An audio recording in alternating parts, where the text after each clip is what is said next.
சொதியோட சுருதி சேர்க்கலாமா? ஆமாங்க, லாய் இன்றைய உணவு இங்க வந்துட்டு சொதி.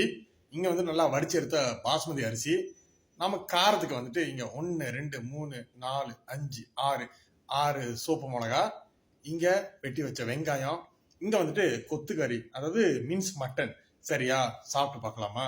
சொதி அப்படியே இறக்கும். எனக்கெல்லாம் சொதி சாப்பிட்றப்ப என் பாட்டிங்க தாங்க வரும் உண்மையிலேயே. அவங்க ஆக்குவாங்க பாருங்க. ஆனா இது எங்க அம்மாக்கு இருங்க, பாட்டிக்கு ஆக்கி எங்க அம்மாவுக்கு வராமையா இருக்கும். முதல்ல சோப்பு மிளகு.